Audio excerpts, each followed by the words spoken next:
Shavua Tov. Shavua Tov. Comment ça va, Rav? Baruch Hashem. Alors, Parshat Vayishlach. on est là pourquoi? Vayishlach On va voir un petit avec mot du le Ramban. Ramban. Un petit mot du Ramban. Alors, À la Vayishlach, fin- à ça la veut fin- dire quoi? Ça veut dire quoi, Vayishlach? Il a envoyé, Jacob, il il a- envoie à Esav des cadeaux. D'accord. Parce il rentre en Il Israël. arrive, il flippe un peu, il dit Voilà. comment je vais adoucir La mon rencontre frère avec qui Esav. veut me buter. Et la Torah nous raconte toute l'histoire qu'il est rentré en Israël, tout ce qui s'est passé. À la fin de la paracha, il y a un morceau qui nous parle de la famille de Séhir. Séhir, c'est là où Esav va aller habiter à C'est leur nom Séhir. de famille? C'est un royaume. Ok, les Séhiriens. Et là-bas, Esav, il va aller là-bas. C'est Et dans là-bas, quel coin, tu sais? C'est Jordanie. D'accord. Ou peut-être Arabie Saoudite. Ou alors peut-être c'est Syrie. Syrie, tu vois? Peut-être. Syrie. En tout cas, voilà le passage que nous raconte. Et Ouais. voilà les rois qui vont sortir de Édom. Avant qu'il y ait des rois chez les Juifs. Et il y a la liste des rois, il y en a 8, des rois de Esav, Descendant d'Esav. descendants d'Esav. Ok. Rachi nous dit, Mais comment c'est une prophétie? Dans la Oui. Torah, il y a des prophéties? pourquoi pas, Ok, très bien. on nous raconte ce qui va se passer. En tout cas, On a les noms? oui, Édom, il y a Béla, après il y a Yovav, après il y a Husham, après il y a Haddad, Hadad, c'est un Samla. roi? Samla, Shaoul, voilà. Shaoul? En tout cas, Shaoul. on nous amène ici la liste des rois. Il y a un qui s'appelle Shaoul. Ouais. Ah bon? En tout cas, ces 8 rois, Ouais. peut-être c'est peut-être pas une prophétie, c'est ce qui s'est passé, Ok. ou peut-être quand la Torah elle l'écrit, c'est déjà été. Ouais. Mais en tout cas, il y a 8 rois. Il nous dit Rachid, tu sais pourquoi on nous raconte? Parce qu'il y en a 8 rois juifs qui étaient après. Et comme on sait que Esav et Yaakov, c'est comme une balançoire, quand lui il est en haut, lui il est en bas. Donc c'est pas possible qu'il y ait les 8 rois en même temps. D'accord. Après le passage nous continue.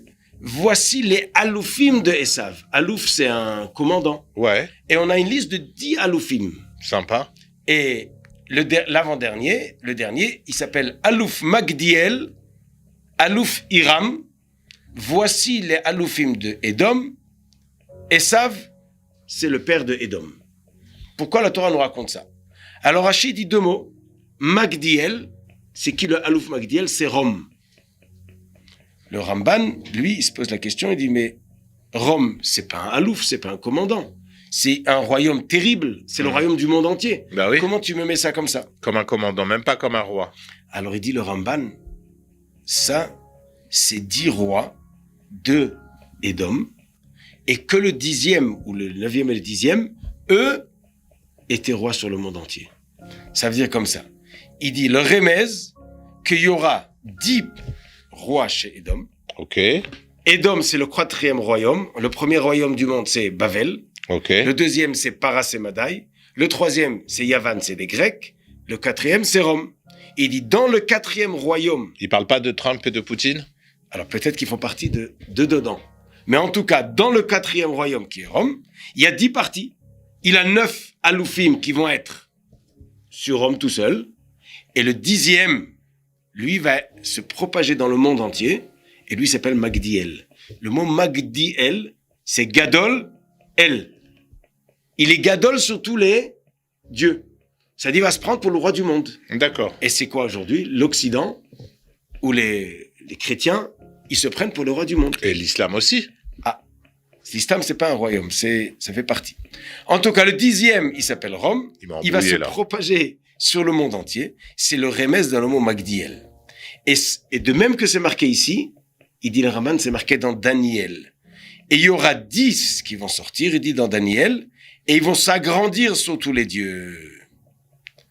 Et il dit le Midrash, et tout cela, c'est des petits-enfants de Esav. Et à la fin, Alouf Hiram. C'est quoi Hiram? Ben, si Syrie, c'est Syrie, Iram, c'est Iran. Il dit, c'est lui qui va amener les trésors au roi du Mashiach. Le Mashiach. Donc, la Torah nous raconte... Attends, Iram, il est contre nous. Oui. Alors pourquoi il va amener les trésors au roi du Ça Mashiach? va se retourner. Yaakov, il a rencontré Esav. Oui. La Torah, la paracha nous parle de cette histoire. Elle donne le remez Idiraman pour tout le futur, tout le monde. D'accord. Donc il nous dit, pourquoi la fin de la paracha nous parle des rois? de Esav. Et des D'abord chefs. des rois de Esav. Il y en a 8. Après, il y a 8 rois juifs. Il y a Shaoul, il y a David, et il y a ses enfants, petits-enfants. Donc, d'abord eux, et après, il y a eu les rois juifs. Donc, celui qui a peur des rois de Esav, tu vois bien que les 8 rois de Esav ont été finis, et on a les 8 rois de Yehuda. Et de même chose, on a les 10 Aloufim, dont le dernier, il va s'appeler Magdiel. Il va s'étendre, dit le Ramban, dans le monde entier.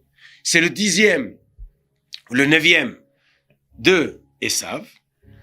Édom, il est un peuple en lui-même. Après, il va être le roi du monde. Et après ça, le 10e, il va rendre les trésors au Mashiach. De même que au premier tour, on avait 8 rois. Après, on a 8 rois juifs. Là aussi, on a 10 Aloufim. Le 9e, il va être immense dans le monde. Mais le 10e, il va rendre les trésors au Mashiach. Donc la Torah nous raconte. C'est un remèze au futur. Au futur. Ok. Comme ça, le Ramban, il nous montre. En fait, c'est vrai quand on voit la Torah qui pèse ses mots, quoi, chaque mot est pesé. On se dit pourquoi on a une liste de rois comme ça, de descendants de Esav, et une liste de Aloufim. Aloufim, c'est les commandants de Esav.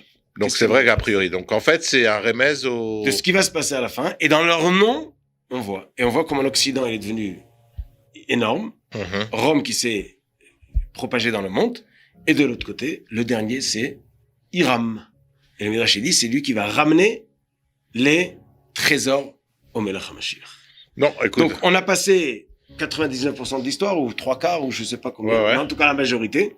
Et on a vu comment tout s'est accompli le long de l'histoire. Et on voit que l'Hiram, en ce moment, elle est en train de tourner aussi, hein. Elle ne distribue pas encore ses trésors, mais... Oui, mais elle tourne. À l'intérieur du pays, ça tourne, en tout cas, en espérant qu'ils vont réussir. Alors, on espère que ça va tourner du bon sens. Voilà. Et que bientôt, oui, on voit la fin de l'histoire de Isav et Yaakov. Et la fin de l'histoire, on l'a dit tous les jours dans le Az-Yashir. On dit, Va'aya Hashem le Melech, Bayom Ahu, Yeh Hashem Echad Ushmo Echad. Amen. C'est quand est fini le royaume de Esav, exterminé, là, le royaume de Yaakov, exterminé ou retourné vers nous. Ouais. La partie mauvaise, à la poubelle. Voilà. Et il y a une partie des goïms, qui va des peuples, ou pas des peuples, ou de leurs biens, ou de leur héritage, qui va revenir. Quand ils ont détruit le temple, ils ont pris l'héritage, ils vont devoir le rendre. Ok, bah super, voilà, c'était le Rambam. Le Ramban. Ramban. T'as vu, j'ai pas beaucoup parlé, hein, parce que je t'ai écouté. C'est bien. T'es content? Ça dépend, il y en a qui aiment quand tu parles, il y en a qui aiment quand je parle. Ouais, mais là, on s'est tous dit, il faut pas qu'ils parlent, parce que sinon on va lâcher, on va pas comprendre. Alors j'ai dit, je les ai écoutés, ils m'ont dit, Fabrice, tais-toi, je me suis tu. Alors je te souhaite Shabbat Shalom. Shabbat Shalom la semaine prochaine avec Ramban et avec Parashat Shavua. Au revoir.